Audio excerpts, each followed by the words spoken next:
It doesn't really feel like nerve-wracking until this moment, right? Because there's all these other checklists you have to take care of before the fight, and now it's like that's all that's left is to fight.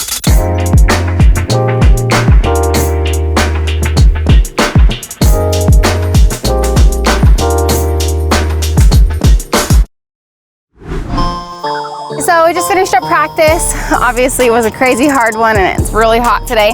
I forced him to get in the car and he had no idea what we were doing today, and he ends up now he's training with Tyron today to get Tyron ready for his fight. Okay, when he stands up, you come back up. Watch him. Oh yeah, right there.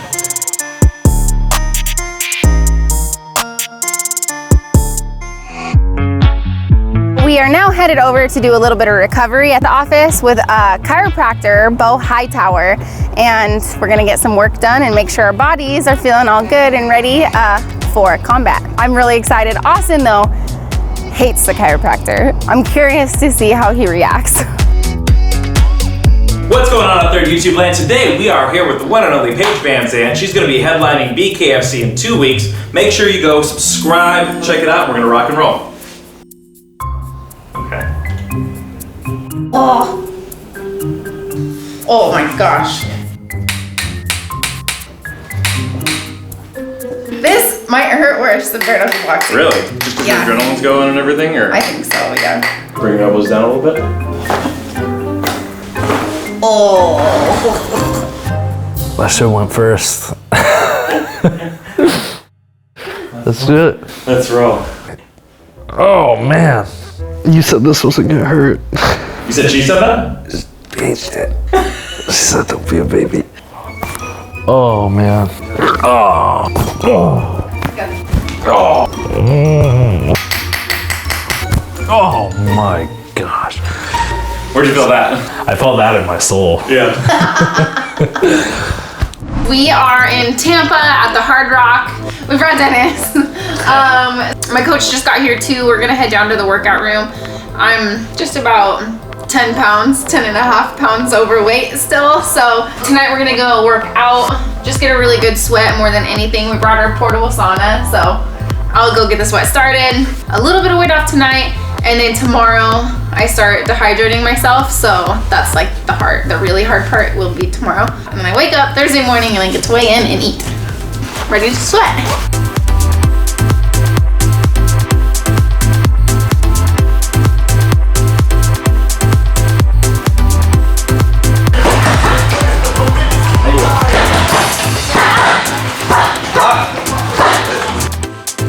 I'm gonna go upstairs and check my weight. Pedro's he brought me an official scale, so I don't have to question whether my scale's right on. That's awesome. That's a good prepared coach.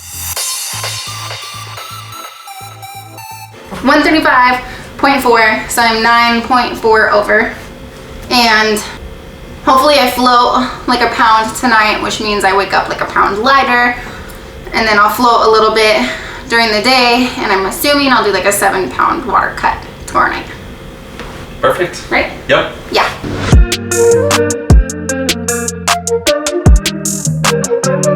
BKFC 19 is going to be a tremendous event. Rachel Ostovich versus Paige Van Zandt. Between the two of us, there's 100 reasons you should tune in and watch this fight. It doesn't really feel like nerve-wracking until this moment, right? Because you have to cut weight, you have to do press, media, there's all these other checklists you have to take care of before the fight. And now it's like, that's all that's left is to fight. Man, the sport is just such an emotional roller coaster. I remember the last thing I told her before she went out, I was like, hey, you gotta dig deep, bring that psychopath out. Yeah, I think she did. I think if you're gonna go out and fight bare knuckle and show like the heart and the grit that she showed, like she is a psychopath, and because that shit is not easy. And man, those fights are so brutal. It's such a brutal, crazy sport. And it's just hard seeing like someone you love lose something that they wanted so bad. The most frustrating part is I truly thought I won. The fight went all 5 rounds. It really could have gone either way, I guess. Luckily I'm okay though. Obviously my cheek is a little bit swollen. Everything else is fine. My hands were really bruised after the fight. They're still really swollen, but they're not broken or anything, and they feel fine. They're just a little sore. Yeah, I'm bummed out. I mean, yeah, bummed out to say the least. Everyone expects me to lose and everyone expects me to fail. I don't know, I just feel like people have a specific perception of who I am, and especially like online, it's crazy how much people can hate on a single person. I just don't get it.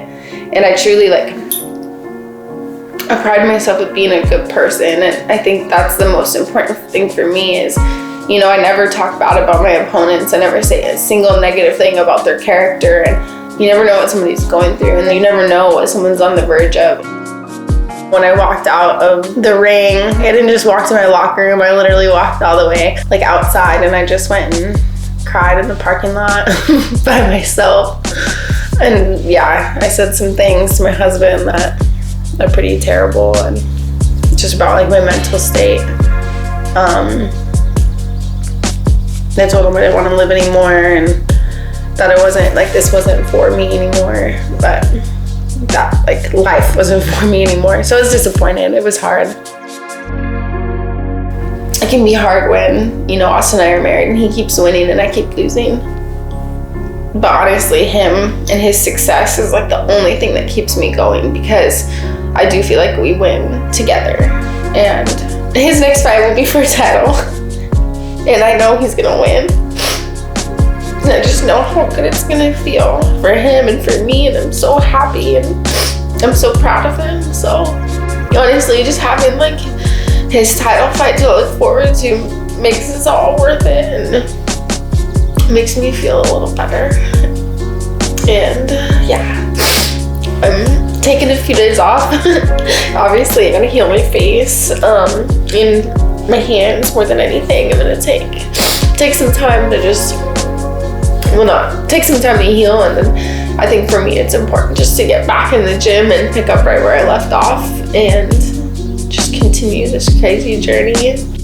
Anyone out there who looks at me on like Instagram and Twitter and TikTok and all those things, and all you do is see a smile, I can promise you that Instagram is just the pretty side, and I think it's important for people to see the real side too. And people like me struggle a lot. Everybody does. And, you know, mental health is no joke. And I think that people need to really I need to really start taking my mental health more seriously. And, you know, losses suck, and you know, going through hard times, it's not fun, but it does get better, and you do get through it, and life does go on, and it's a good life out there. So at least I have Dennis. I would trade every win in the world for my doggy. I love him. And my husband too.